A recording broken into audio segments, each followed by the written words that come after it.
Well, this is week 2 of Community Conversations. We began last week with our series, Stewards of the Land. I hope you enjoyed it. We heard from Arundel, we heard from Sanjean, and we heard from Deborah, and we got to see a little bit of what their home gardening and stuff looks like.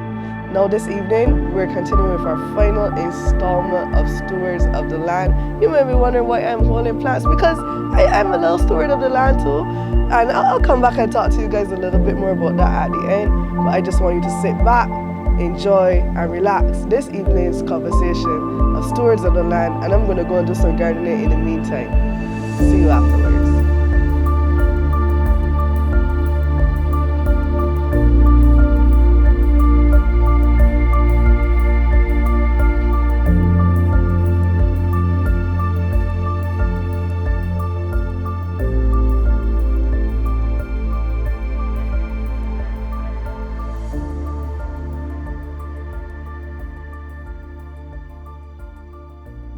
Gardening was actually this was something that would have happened from a youngster, and I think what would have inspired this was the 4-H movement. But then it was youngsters coming up. We had a little 4-H group. It basically was in St. Thomas, so they actually gave us a little piece of land in the community, so we start doing gardening, and so that we get the interest in planting. Plus, from the older days, the older people, everybody used to got something planted, so planting was easy. It wasn't like a difficult thing, because raising in the country, everybody had a little backyard garden, so that was a natural thing. So that wasn't like hard to get into, but I think the most difficult part is to know how to care the plants. Getting to how to care them, it takes. They're like children, they take a lot of time and care. So I just naturally like it, so I continue to do it even up to now. And this used to be the lawn, as you can see, but I tell the landlord that I like to plant, so if I can use my half, and I will plant up things. He said, okay, so I utilize my half, and as you can see, this is how I got it so far. Back in that time, because that was the earlier years, so the 4-H movement was, you say it was young and rolling out, so it was like using the young people to, get them into agriculture. So what they would do is they would give us the ground, we would work it. They would provide seedlings and different stuff. Some they might bring already growing, and some they would give us seeds like beans and okras and those stuff, which is more easier to process. You can just plant them and they will grow and come. Like cabbages and different stuff they would bring and give us, and we would plant them out, and they would actually give us some tips on what to do. They would ever send around some person in order to educate us how to deal with the plants and what to use and what not to use.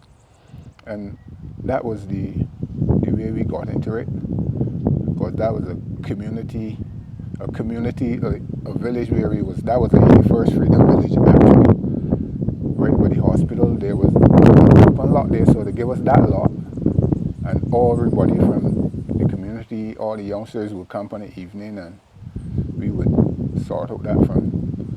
So that was like a hobby for us, because as in the younger days, there wasn't much to do, so that was like on point for me to have something to do on evenings instead of just running around all the sleep. So that's how we get into that. So basically, these are the okras.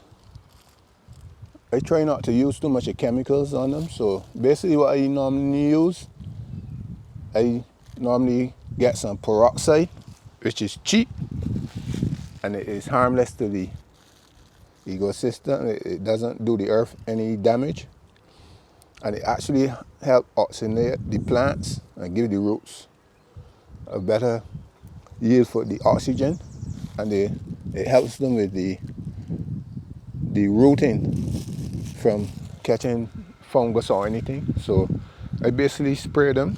It helps them to breathe a lot better. It helps them to yield a lot better, and it makes the soil a lot better for the rooting of the plant, so they get the oxygen a lot better. My garden beds is clean as possible. I normally take out the weeds because the weeds can actually take away the nourishment from the plant. So I naturally don't really let the weeds grow. And I will always keep them stirred a little, because keep the tops stirred, because the softer the top, then the roots tends to grow much more, and they get a lot more feed to the plants. We struggle with the worms sometimes, but they normally will like. Sometimes I will use some baking soda to spray the leaves, a little olive oil, and a little soap liquid, squeezy, but not one that is too harsh, because sometimes if it's too harsh, it can damage or cause the leaves to scorch. To a gallon of water, I will use a teaspoon of baking soda, a teaspoon of olive oil, and approximately a teaspoon of squeezy. And mix it, shake it properly, so that you can get them blend together, that when they go on the leaves, it would hold on. The baking soda actually holds to the leaves because of the oil and the squeezy, so that when the worms come and they eat on it, then they actually die. So I use that process for the time being. And any other thing that I can find that will work or give me a clue, I would try, because it's always good to try other things to see which works the best. So far, so good. You see, this is the chives, and sometimes when they get a little old, I would just like trim them, take off some of the older ones, so that the younger ones can feed a lot better. So I would just remove some of the old stubble, so that the younger ones can, then I would do that and leave the greener ones and just rest them, so you can thing, and I would shape them off like that. Actually give them a little pruning, so they can grow a little better. You get the yield will look a lot better. The tomatoes, as you can see, they're blossoming plenty. What I do normally is, when they come out, I pop out some of the younger shoots at the bottom. I take them out, so the upper shoots can produce a lot better and faster. You get a better yield, so the plant can feed the upper ones much better than letting them shoot out too many shoots. So then it slows down the process. So what I do sometimes is pull out the buds from the bottom that comes out, so that they won't bud too fast. So at this point in time now, you can see how they are blossoming beautifully, and you're getting a yield. So I take so all of the lower leaves that are bad, so that the tree can basically feed at top a lot better. So it won't have to feed all of those dead leaves at the bottom. Or sometimes, like in the bud itself, they have other shoots that are coming out like further down. So what I do normally, pull them out before they get old thing and branch out, so that these ones up here can bear a lot better, and then you get a better yield, because then it starts to branch. As you can see, you get a lot more flowering up in the top of the branch, and the tree becomes a lot stronger, because you remove all of the lower plantings. So then, like where these are, sometimes shoots come out again, so you don't want that. So that slows down the process of the feeding at the top. So what I do, I normally take them out, cut out the lower leaves, so the tree can get a lot stronger. Get some sticks and put them beside them to help them stay upright. You can actually get a piece of string and tie them, not too tight, but just to keep them close to the stick, so that they don't fall apart. And tomatoes are like a vine. They actually will grow and spread out. But if you prop them, they will grow up vertically. They will go up straight. So I basically use the sticks to keep that process, to keep them strong. So even by removing some of the branches, they actually able to stand up a lot firmer by themselves because they have to feed down there, so the trunk can get a lot bigger because then it can use that to help strengthen it own self up.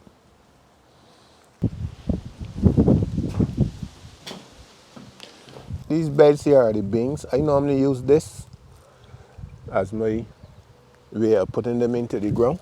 I would dig, clear back, and then I would open up the holes to soak and put them at probably a little 10 inches apart or so. And that's the process like that. And then I would seed. Normally what I do sometimes before I cover the seeds, I spray them with the peroxide. So it helps keep away the fungus or any other thing in the ground that would probably damage them, the ants, anything like that. So you get a better yield from them because you don't have to worry with the ants eating them up. Or even sometimes I use the same baking soda and sprinkle it in the beds and then put the seeds in. So if the ants go in there, the baking soda will kill them.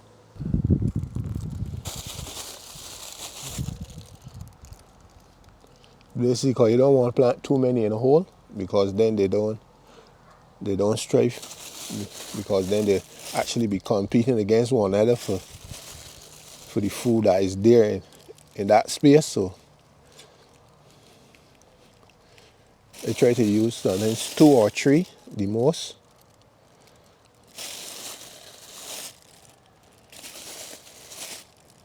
So basically like that, then it will just cover them.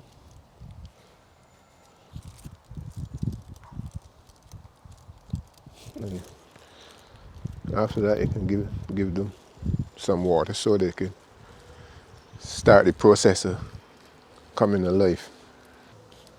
So basically, so this process here is already finished, but that was just the way how I start. But this is the bed already planted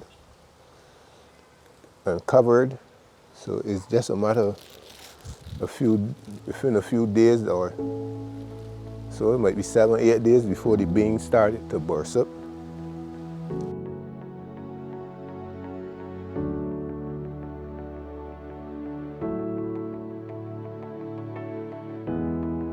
As you can see, this is the cuttings from the lawn.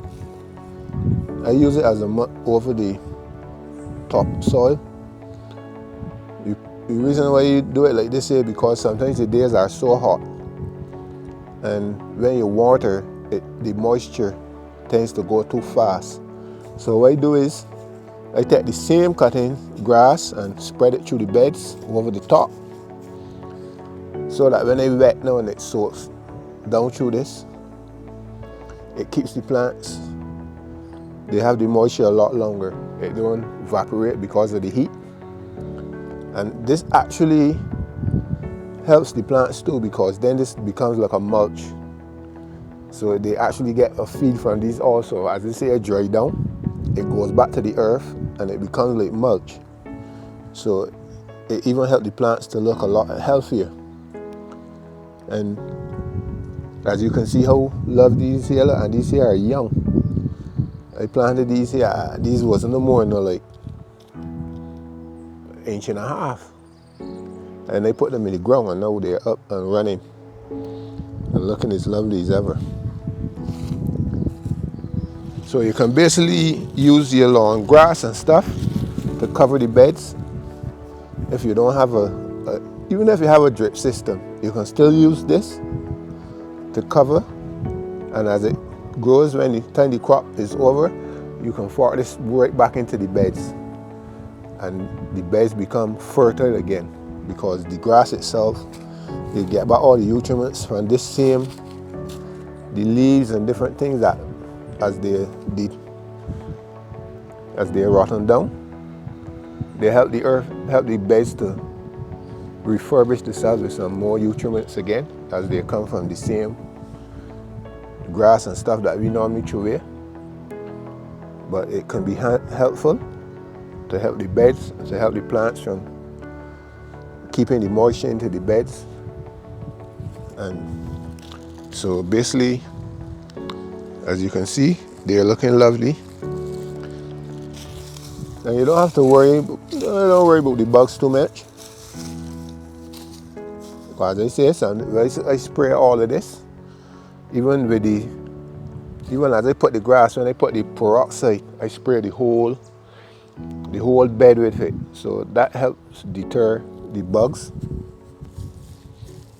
As you can see how rich the soil is. I see it's still damp and fertile because the sun will actually hit it as hard.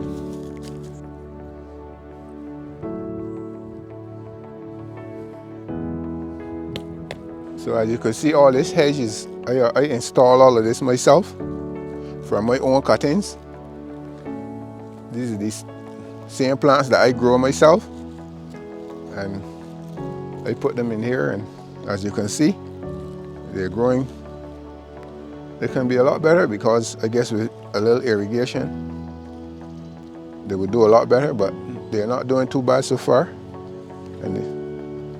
So all of these is what I have grown my own self, and I put them into the ground and make the whole hedge with them.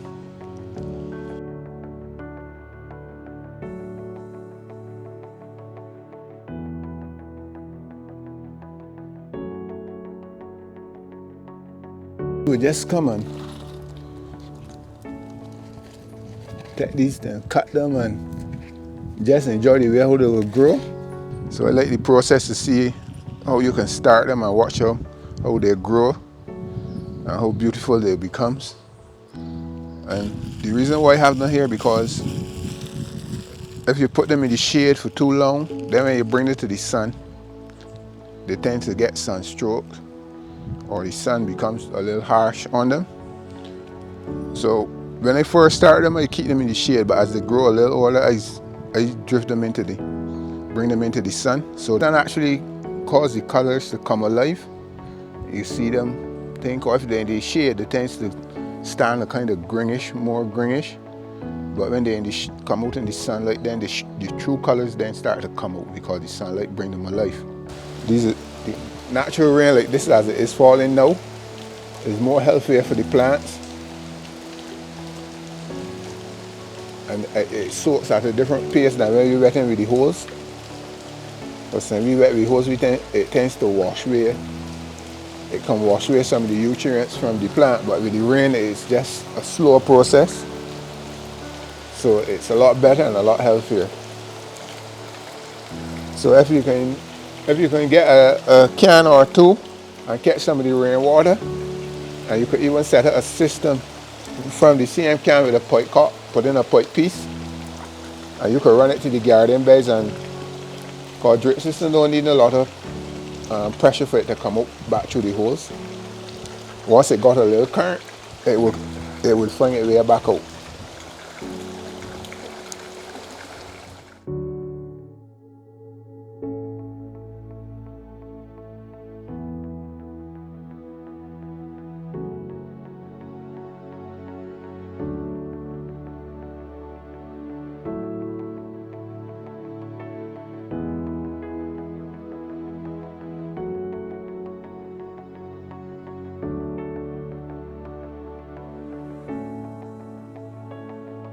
Again, back at the church.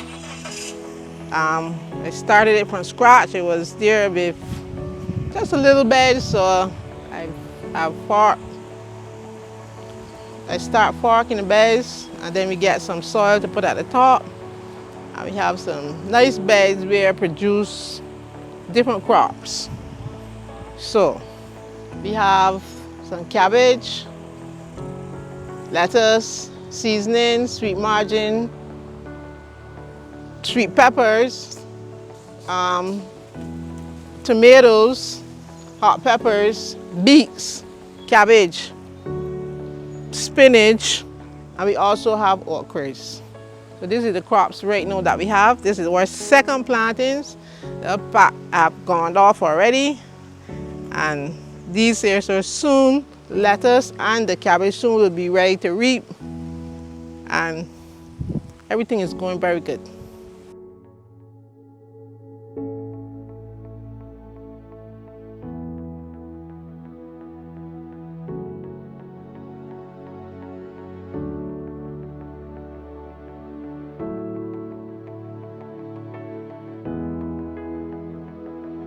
These crops are for the shut-ins, where the shut-ins, we reap them, give them to the shut-ins to help supply their cell with the little vegetables.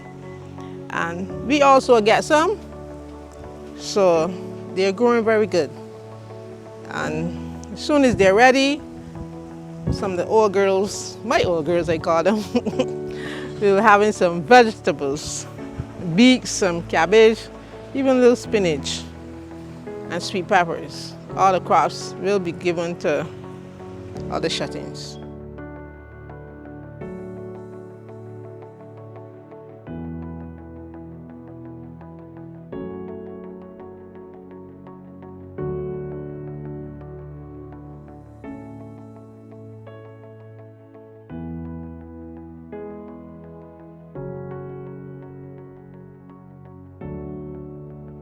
Way back when, I want to say how many years again, because last time we said year, people were like, what, you're very old?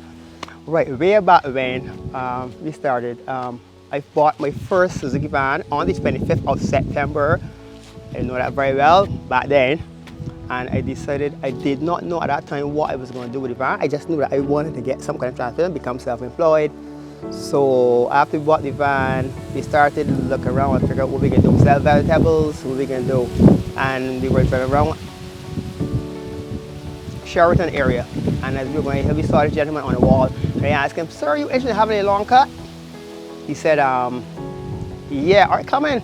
So we went in and we talked to him, and he showed us the land and everything, and we gave him a price, a very cheap price, because we were now starting. We were what do you call it, newbies, and we weren't sure what to charge. So we gave him a price, and we started from then. We started cutting lawns from then, and that was a lot of years ago. I must say that at this present time, that first job that I started then is still one of the jobs I'm doing today. Still one of the jobs I'm doing today. So that's how we started with grass and everything. So then I started doing cutting lawns, and as a result of cutting lawns, you start dealing with plants. You start going to have a love for plants, and plants then became a part of me. Bonsai. I went to New York, and I was walking down Manhattan one year, and I had a street fair, and I just had time to waste, so I just walked into the street fair, walking about. And when I saw bonsai, I stood up for about 30 seconds. I couldn't move. I couldn't believe what I was seeing. These things were so impressive, lovely, beautiful, masterpiece of art, I must call them. And I paused and I looked at them. I spent over an hour walking through the area. It wasn't a big area, the bonsai area, but it was the area that I spent most of the time, about an hour. And after I left, I came back to Barbados and had the flower show in the Balls plantation. A friend of mine invited me, a good friend of mine who's passed on now, and he invited me to the show. And when I went to the show, as we were walking in, the very first thing we passed on the outside of the wall were bonsais.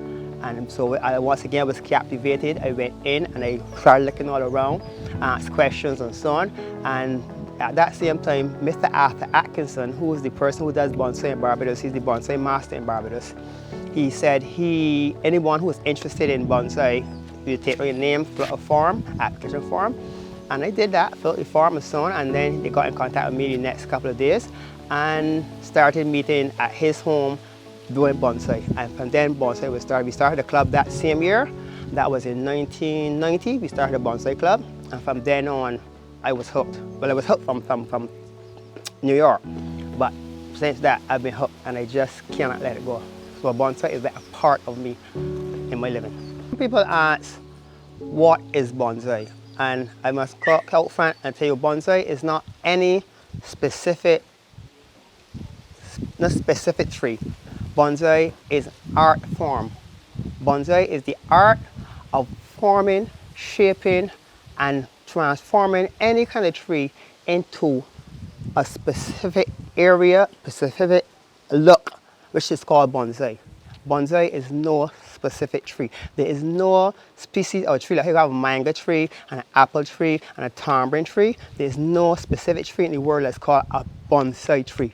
Bonsai is an art. So you can take any tree, as long as they have branches, as long as they have a trunk, as long as they have roots, and you can transform it into bonsai as long as you learn how to do it. It's an art.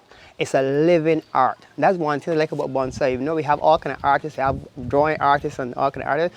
Bonsai is a living art. So it changes from day to day, and you can transform it from day. Sometimes you lose a branch from a whole tree, and you can transform that tree because of that dead branch into a lovely masterpiece of bonsai. So it is not a specific tree, it's an art. It's an art form of forming into trees. As I was saying, it's not, bonsai is not any specific tree. For instance, this tree is called a black olive tree. Black olive tree. It was imported from Puerto Rico. As a matter of fact, I am one of the persons who was responsible for bringing it back from Puerto Rico. I brought it back from Puerto Rico for one of the other members of my group, of my club, and it was hers until a few months ago. I was surprisingly blessed when she called me and gave it to me, and I'm talking about totally free.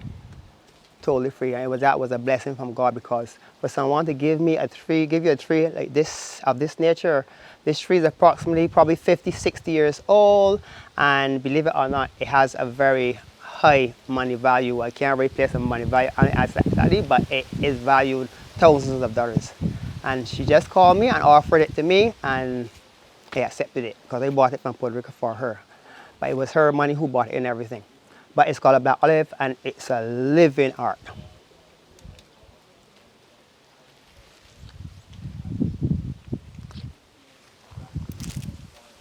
It's a beautiful tree, very beautiful tree. As you can see, this is what you would call a lovely small bonsai. It's approximately about 3 to 4 years old.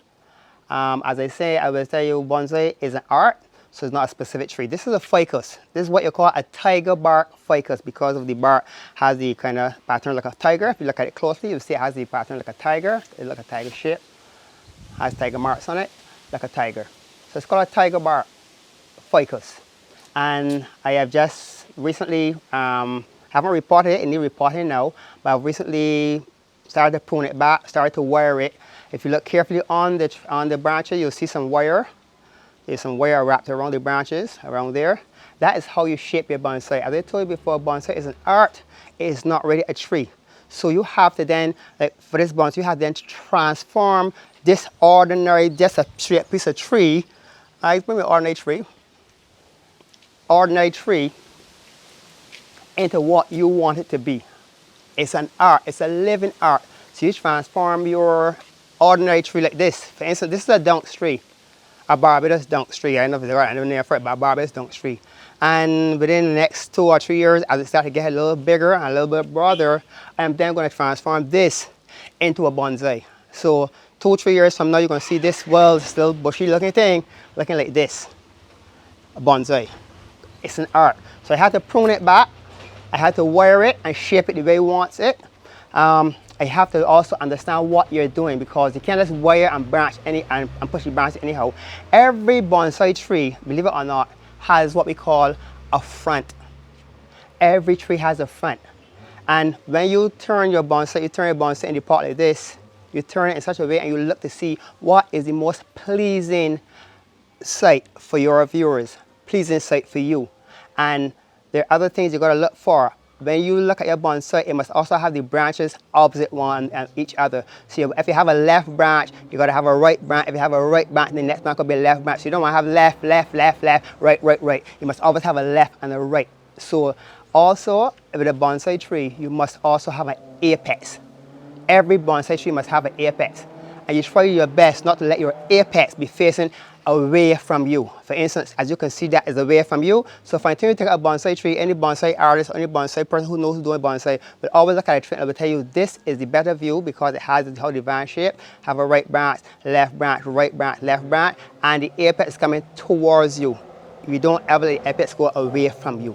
So these are the little things to look for in a bonsai. Also, another thing we look for when we trying to find the front from the bottom is also the root, what we call the labari. You want to make sure that the tree has a nice labari where the roots have this kind of shape, so you know that your tree is going to be firm and proper in the ground.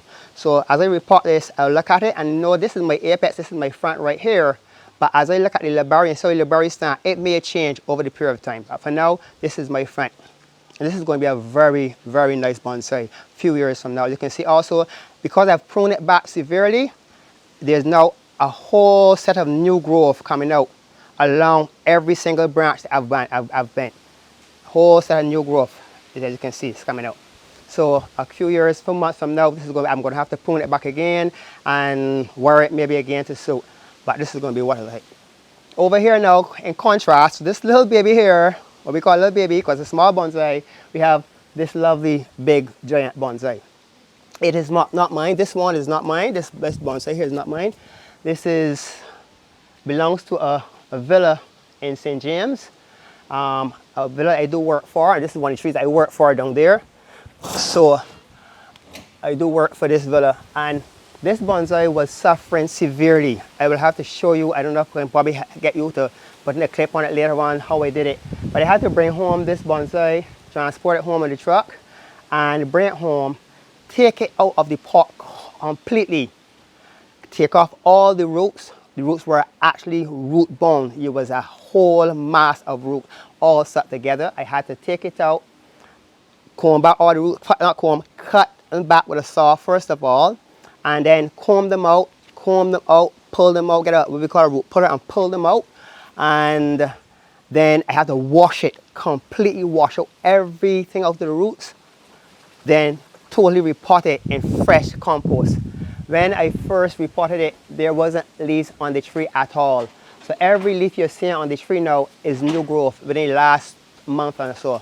Because I had it about a month and a half, and about a month now it started to grow. And as I said before, every bonsai tree has a front and a back, and you determine the front by the most beautiful feature. This part of the tree is what we call a gin. This is what you call gin. When you take all the bark off and then show the whiteness of it. It's called gin or labari.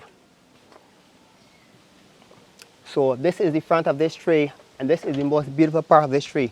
This tree here is about, I don't know exactly how much it is because it was there when they bought in from overseas. I can tell how much it's worth. It's worth about $20,000.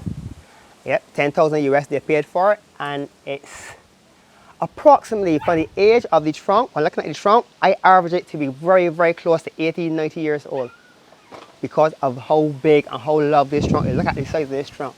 It's a massive trunk, and you don't get that in 10 years. It's approximately, I average about 80, 90 years old. But every single thing, go ahead, every single thing, every single piece of growth you see on this now just came out only about a week and a half, 2 weeks ago. I've got to transport it back to the villa probably next week or so. So the next thing I've got to do now is fertilize it, and it's ready to go. It's ready to go. It's looking very, very beautiful. Very, very beautiful. But another thing, when you bring home this kind of tree, you've got to make sure that it doesn't die. Because if you bring home a $20,000 tree and then it dies, it doesn't look very good on you.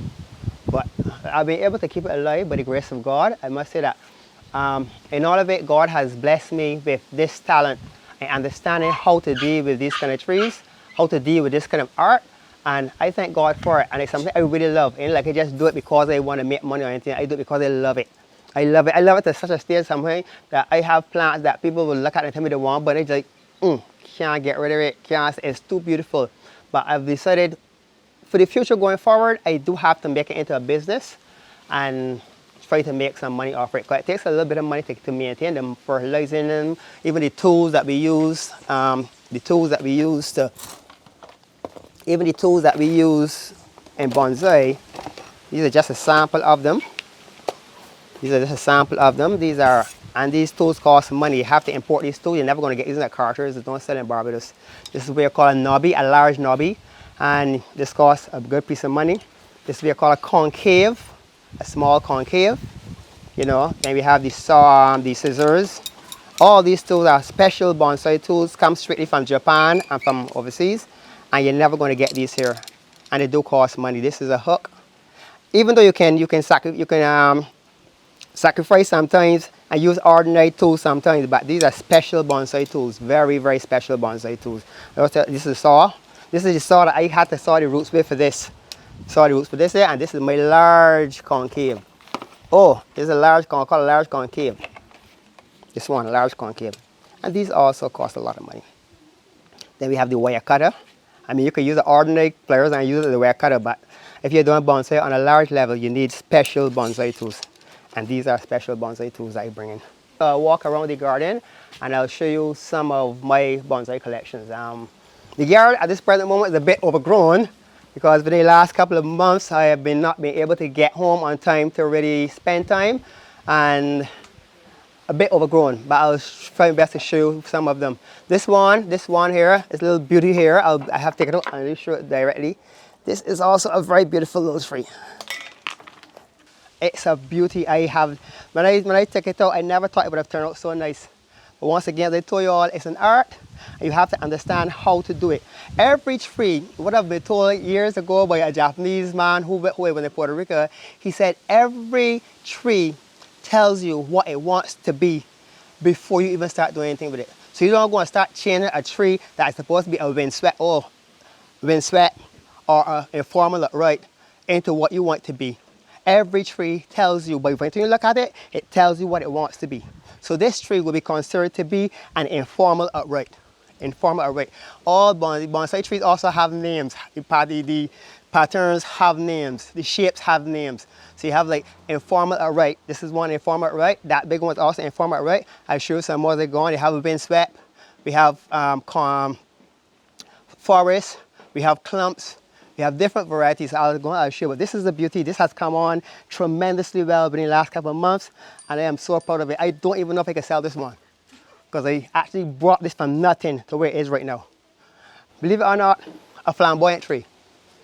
The flamboyant tree you see growing about at this time of year, all turning all red or all orange or all yellow. This is one. It has never flowered before, but I just cannot wait to see when it's full of flower. It is going to be absolutely gorgeous.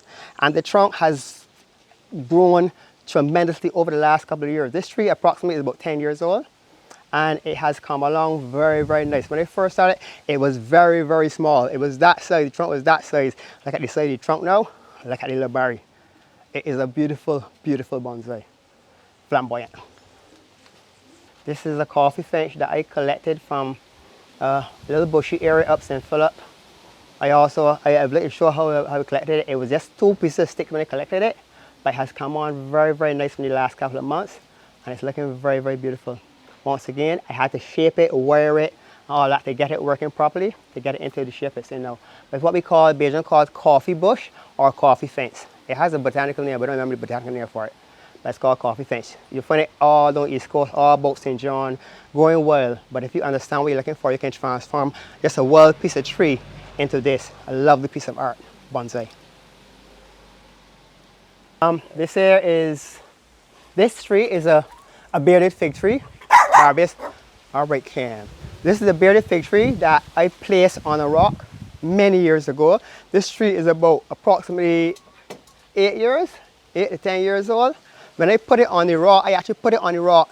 It was no bigger than just about this size, and this is what it has grown to over the years. It's still in its growing form. I'm trying to see if I can get it shaped properly.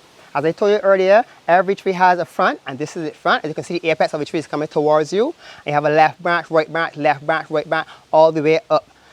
But this is what we call a tree on a rock, another style of bonsai. Tree on a rock. So, bearded fig tree. Barbados, I think what they call the Barbados national tree. It's, as a matter of fact, it's the tree that Barbados got its name from. The bearded fig tree. The 70 Portuguese first came to the island and the island was full of these trees. Is this tree here, the bearded fig tree. We got our name Los Barbados from that. This is just one. This is one of the three I have. I think three, 1, 2, 3, 4. One of the 4 I have. This beauty now is what we call a lantana. We call it lantana or coffee fence. The official name for it is lantana. I heard one of the plant owners, one of the plant dealers in Barbados said, if you call it a lantana, you make more money for it. But we call it coffee fence. So it's lantana or coffee fence. This is a beauty. This is really going to be a beautiful place. It is giving me a few licks at the present moment. Because one day it looks like it wants to grow, and then the next day it starts dropping branches, and it's really frustrating sometimes, but it's coming pretty good now. So this is going to be another beauty. This now is what you call a, I remember the style. Cascade. Should know me.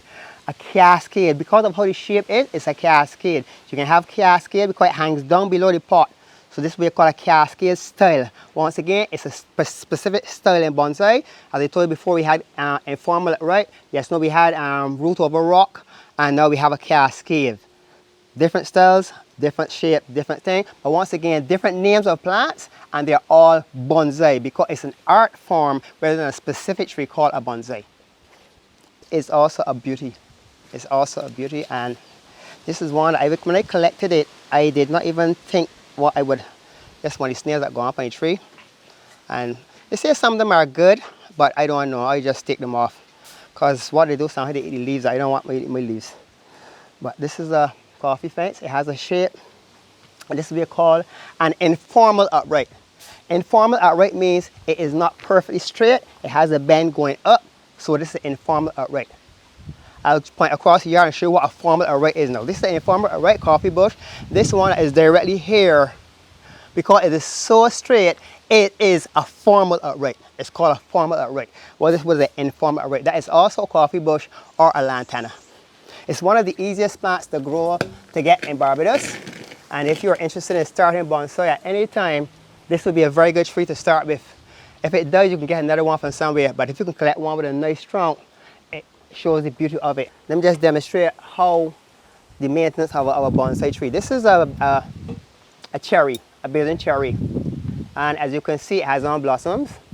Yes, a few weeks ago it was full of cherries. But it has, as I said before, most of my plants have now fully overgrown.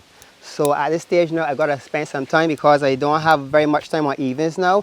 My weekends are also very busy. I haven't had much time. But as you can see, it already has a shape. And I'm just gonna run through it quickly, show you what you need to keep the shape in. According to how the tree has been growing before, you then just maintain your tree, how it's supposed to be done. All the ones that are growing out.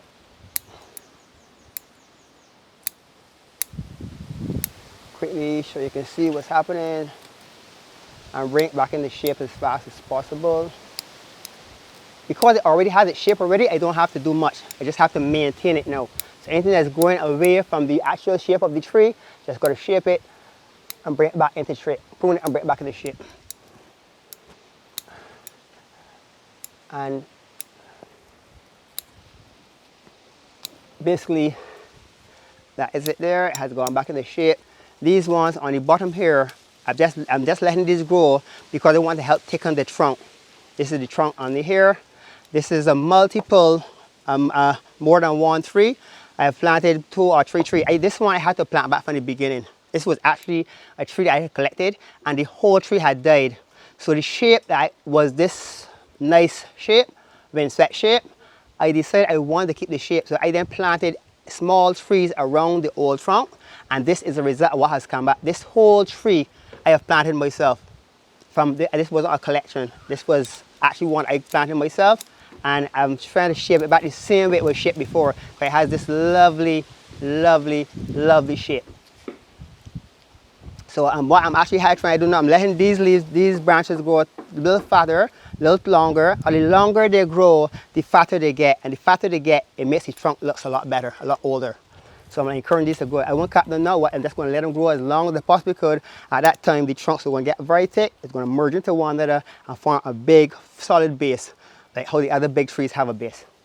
But this is the actual shape you want for your tree. You just come around, you just watch it every once in a while, and you prune it back, and keep the shape of the bonsai that's already there. The cherries, I try my best not to cut off the cherries, but sometimes you have to cut them. Sometimes you have to cut them.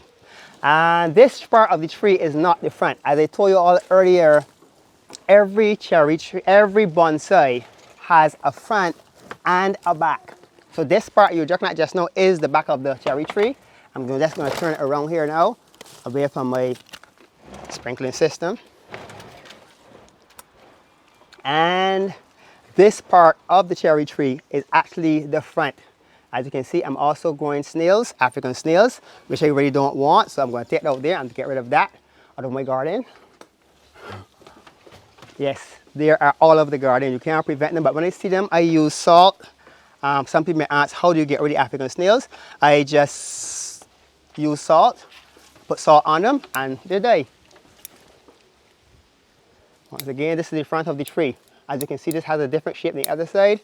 This is the front of the tree. So anything that's going out away from the tree, we then clip back, we then prune back to maintain the shape. And as I said, because it's a living art, every single time you look around, you will see fresh growth that you don't want. Fresh growth that will spoil the tree. That was coming up tree middle there, that is not needed, definitely not needed. That's not a part of how you want your tree to shape. So as you take off all the things, anything that's going out away from the shape, you prune back, you prune back. This one here, I'm letting this grow also because I need it to be fatter than this trunk. This piece, this branch that's coming out here, is approximately about a 1/4 inch thick. The one that's underneath it is less than a 1/4 inch thick. And in the dimension of trees, the lower branch on a tree is usually much bigger than the higher branch, because the tree goes from bottom to top. So therefore, everything that's lower is usually much bigger than the ones on top. So since this branch here is a lot smaller than this one, I have to let this grow till it goes all out here. At that time, this trunk will get a lot fatter than this is. So you'll have a proper dimension coming up. You have a big branch at the bottom, a not so bigger branch, not so smaller as you go up. So those are things you also have to know about how you train your bonsai. You cannot have a big thick branch at top and a small branch on the bottom. It doesn't work that way. Any tree has bigger branches at the bottom and smaller branches at the top. So you have to encourage this one. This is one that was planted and didn't grow as fast as I wanted it. So you have to encourage them to grow about 5 feet, 6 feet out here. And then I'll come back and prune back everything. By that time, I'll have a thicker branch here, which is going to help the tree look proper and uniform. Once again, because I haven't been pruned back very lately, everything has gone out of shape. So I then have to come down, clip it back, prune it back, so everything goes back into shape. This is a forest. This is a forest style. Another one of the styles I've told you about. We have the informal, right? The cascade, the semi-cascade. Now we have the forest. Everything that's hanging out too far out, I have to come down and prune back so that your tree begins to keep the shape that you want. You don't want things sticking out like that. Then it puts the tree out of proportion and it doesn't look proper. It's called a forest style, because as you can see, there's more than one tree in the forest style. We have 1, 2, 3, 4, 5, 6, 7, 8 trees in the forest style.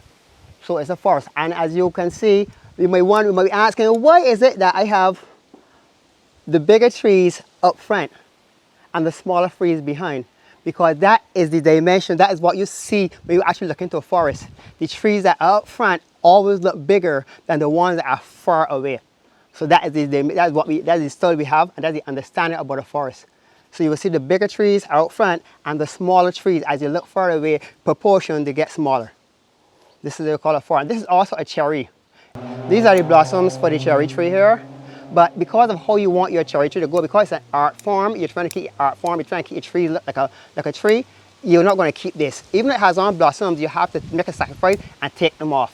Otherwise, your tree is going to grow out of proportion and look very, very bad. Here's also another blossom. I'm going to leave that one because it's not too far out.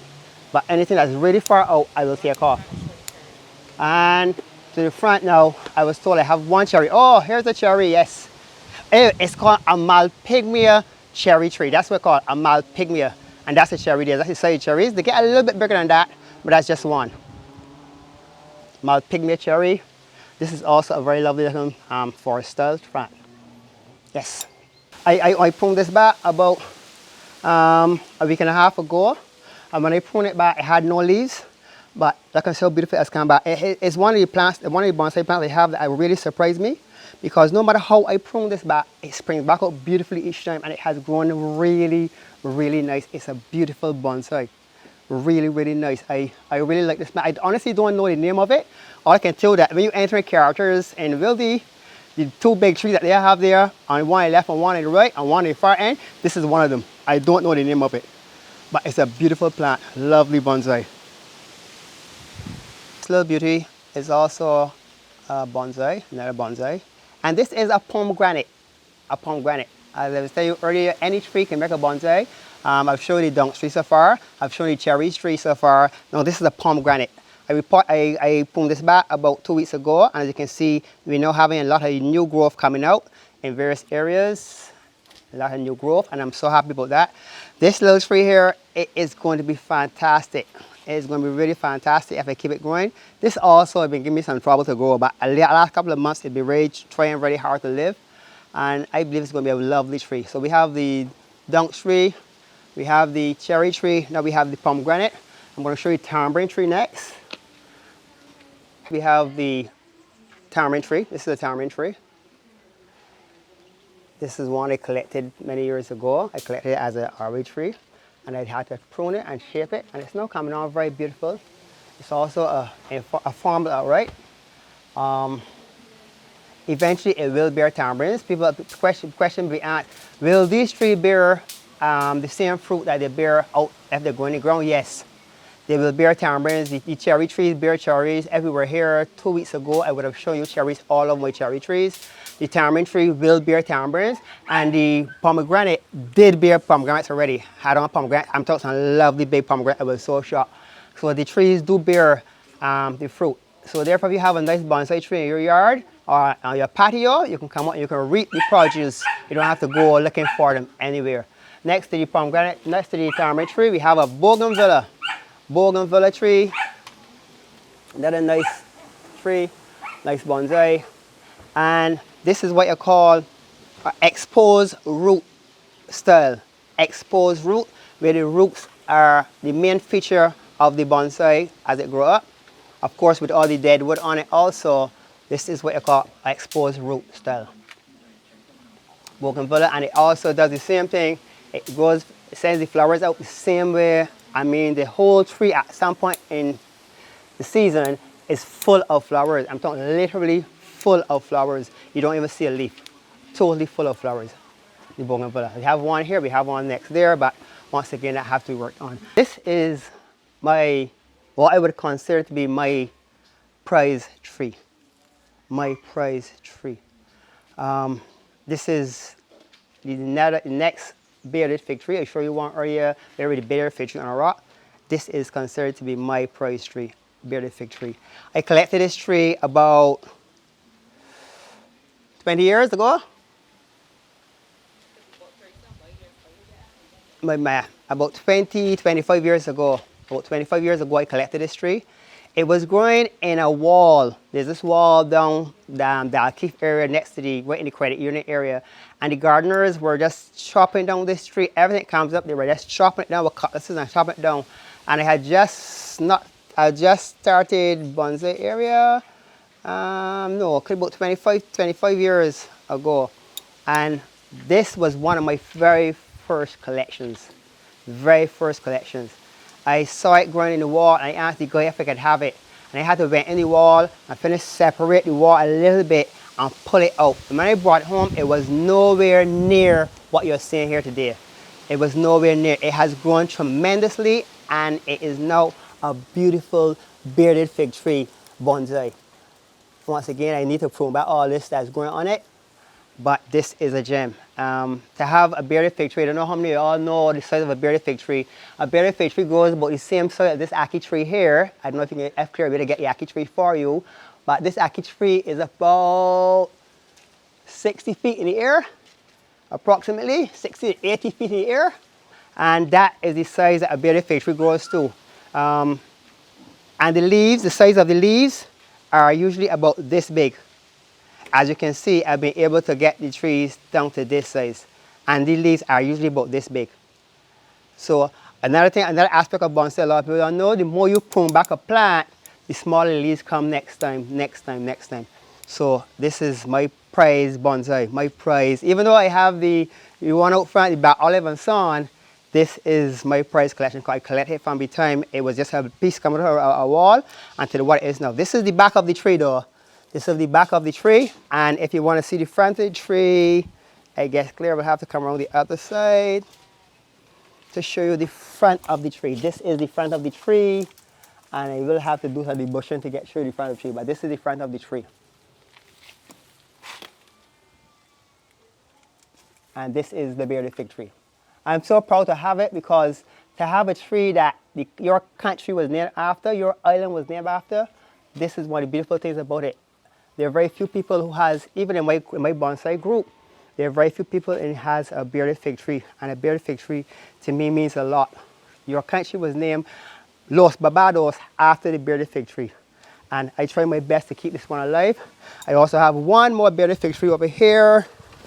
This is a small one here, now coming out. And this is what I would call a bearded fig tree forest, or a clump. Because they're all together, they would call a clump. If there was a forest, it has to be separated, but because they're all stuck together, it's a clump. And as you can see, the size of this leaf, this is about half the size of the original leaf that a bearded fig tree grows to. This is very close to the size that a bearded fig tree leaf grows to, probably a little bit bigger than this. But this is the size that they are now after pruning back over the last 10, 15 years. Just pick one to show you. This is the size of the leaves now. Compare that size to the original size of the bearded fig tree.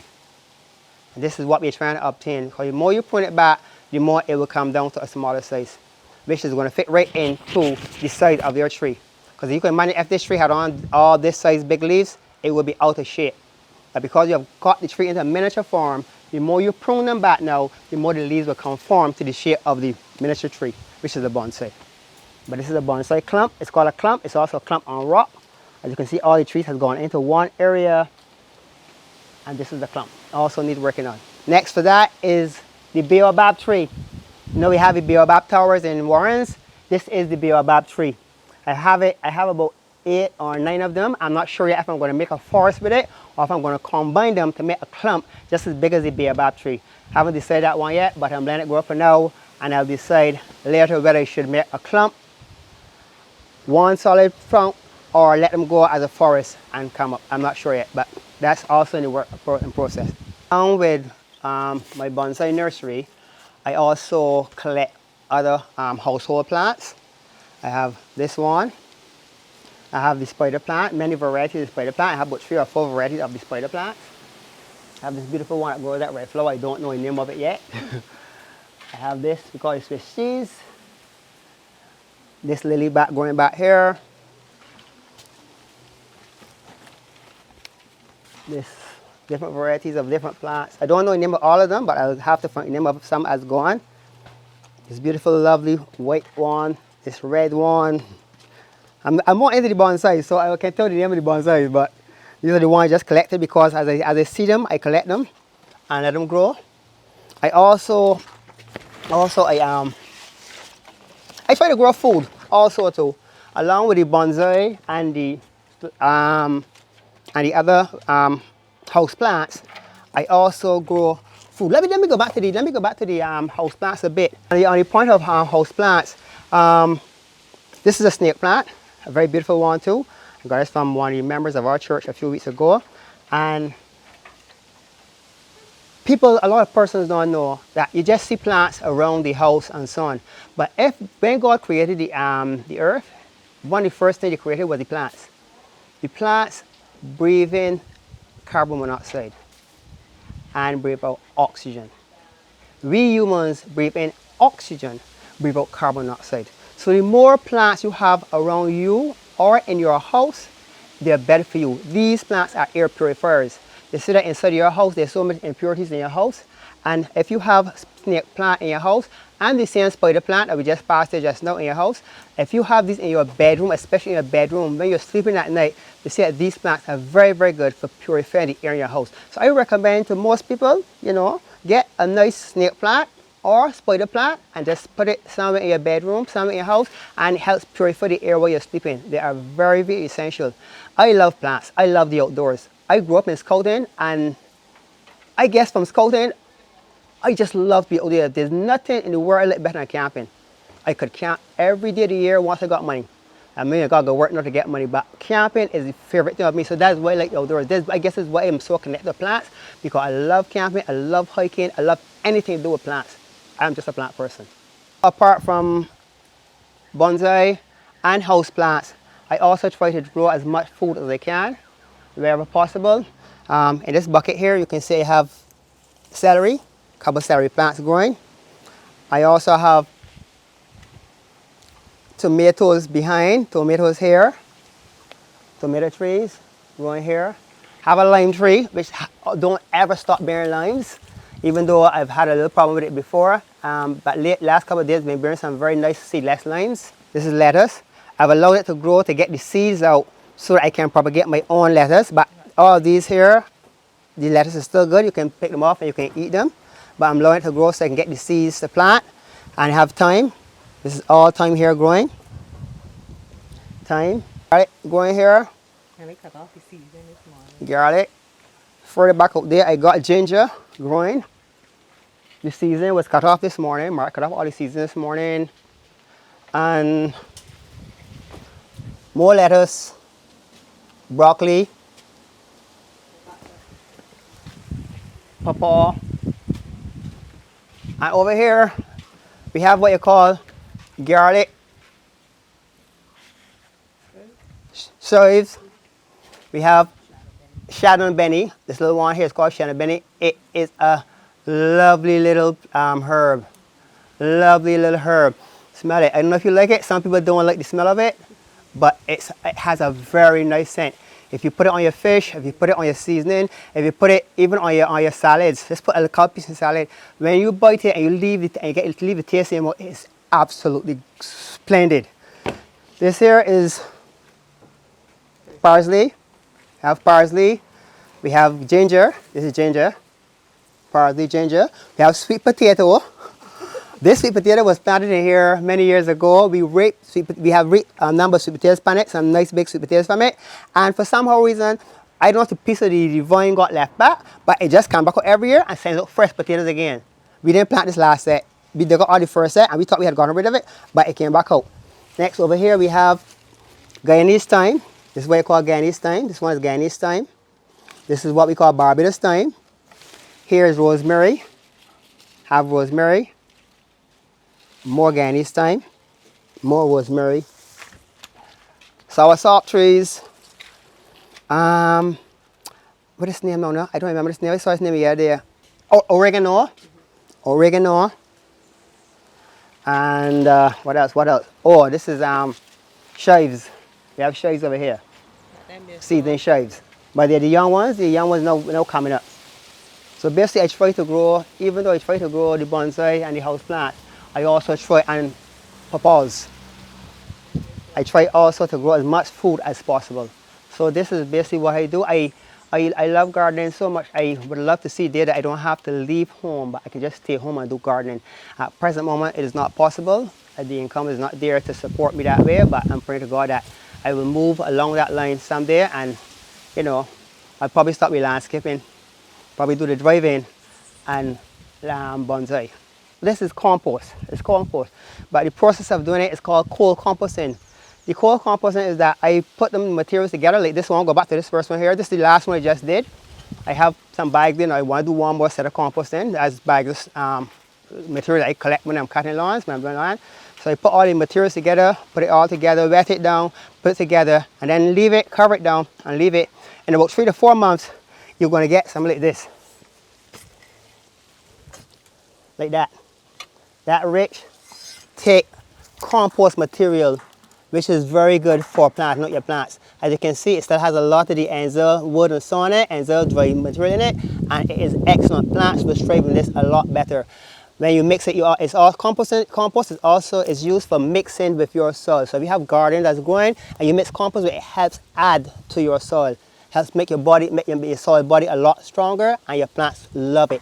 It's full of nutrients, it has no chemicals, nothing. And it just adds to your garden. This is one, that is one that I did about 4 months. This one here is about 6 months. I just uncovered it.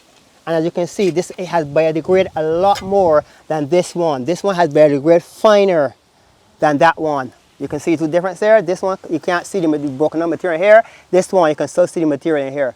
So this one has not broken out as much as this one, but all two are good. Sometimes, as you can see, there's something going in here. You can see roots going in here, comfortable. That is how healthy it will be for your plants. So if you can do composting around your home, if you got a little area, you can just throw some stuff, throw leaves and grass and sticks and all of your ends of cabbage, ends of tomatoes, ends of cucumbers, any sort of eggshells. Just put them out there, cover them down, forget about them, leave them. That's dry cold composting. And after about 6 months, you'll have this material that you can use to plant your kitchen garden in. Proper material. This one is one just began. This one is about 4 to 5 months. This one has been here about 6 months. You can do it faster than that. You can do it in about 6 to 8 weeks, but it's called hot composting. With hot composting, you have to be on the ball. You can't just leave it and let it biodegrade. You have to come every 2 to 3 days and turn it, check the temperature and turn it and wet it or dry it, depending on what the circumstances are. And that is called hot composting, but it calls for very, very dedicated work. You can't just leave it. You have to come and turn it to make sure it goes. But this one has been biodegraded by itself, and it's in splendid condition now for planting anything you want to plant in. This little tree here is a papaw tree that, because I did cold composting, I guess that papaw skins and papaw seeds were planted, were placed in the material when I planted it, and it has grown out of this tree. So this is going to be a papaw tree. It is so nice and so small. I believe I'm going to take it out and put it in a bonsai pot and make a bonsai with it. I believe so. But I'll see how that grows and work from place to suit. But this is another compost seed, two lovely compost seeds that I'm sure I'm going to use in the future to help my compost. So I don't have to buy compost. I have 1, 2. This one is going to develop in the next 3 to 4 months. And then I have one I'm going to start along the line. So all this material I use on a daily basis. Of encouragement to anyone who is interested in gardening, go for it. Go for it. I think that it is one of the most exciting things you can do. It's one of the most exciting ways to get your hands dirty. First of all, you must be willing to get your hands dirty. Don't expect to come all the time and you wear gloves all the time. Yes, you wear gloves because of the possibilities of rodents and so on, but you've got to get your hands dirty sometimes. And the reward is so awesome. Reward is so awesome. First of all, when you plant your food, it is your food that you're picking, and it's your food that you're going to eat. And just because you did it yourself, to me, it tastes better. To me, it's more enjoyable. Just to pick them and take them inside, just to cut them up and say, I'm cutting my food that I planted, it is awesome. The Lord asked us when he put Adam and Eve in the garden, he told them, go there and work the garden, go there and work the garden and use the produce. And I think that is one of the most interesting things about being a gardener. As far as bonsai is concerned, that's a different level altogether. I don't know if God decided that we would have bonsai, but when I am all stressed out, even when I'm all tired, if I can find a few moments to just sit down and wire my bonsai, prune my bonsai, look at it, analyze it, and transform nothing. Like that piece of tree that we just had just now, transform nothing. How you can transform this, looking like nothing, into a masterpiece within the next couple of years. You just sit down, you look at it, analyze. Once you understand how branches are supposed to be formed, how they're supposed to shape, you can use your hand, you can wear them to suit. When you sit down and you have time, you can really sit down and deal with your bonsai. It is so therapeutic. It is probably not as good, but it feels good. But it's not as good as sitting down and talking to God. Because when you sit down, you have time to sit down and meditate and ask God to bless you with His presence. I know that's an awesome feeling. Bonsai is also an awesome feeling. It gives you that therapeutic kind of experience. Like when you're talking to God, when you have God in your presence. So I would recommend, if you really wanted to get into bonsai, it is not very hard. It is dedication. And it has to be commitment. It has to be something you want to do. Don't do it because you see other people doing it, but you have to have a love for plants, and you must have the time to sit down and do it. And trust God, believe in God, ask God to help you to do it, and you'll get it done. So my word to anybody that's that want to get that, want to do gardening, just go for it. Just go for it. Spend time with God, spend plenty of time with God, spend plenty of time in His Word, and spend plenty of time on your plants, and the results will be awesome. That's the end of our 2 weeks of Stewards of the Land.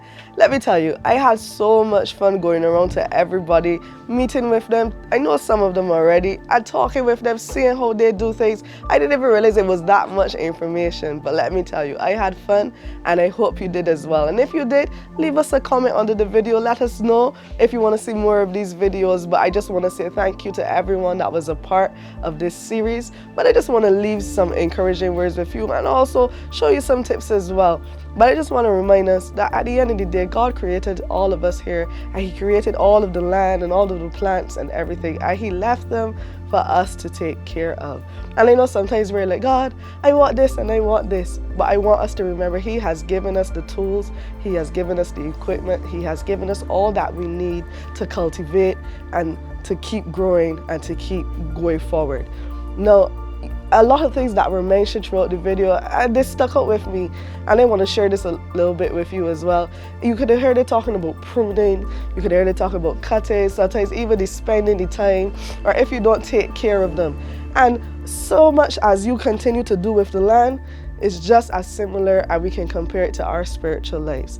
Sometimes in life, we may have to cut off something, and it may not be nice, but just like Aradel or even Robert was talking about, if you keep those things, you realize that the plants may not be able to thrive well. And just like so in our lives, if we keep things that God doesn't want around us, you know what happens. You know, we either go down a path of destruction and it does not end up working out well. And a lot of these tips, a lot of these times for spending time with the land, you can take back and you can fulfill those into your life. So as you can see, this is my little garden. I don't have land, but God has given me things that I can use, and I can still be able to have some food, and I can still be able to have some nice plants. So just like water is essential, water your plants and water yourself in the Word of God. Again, I hope you enjoyed this series and know that you too can become a steward of the land. Good night.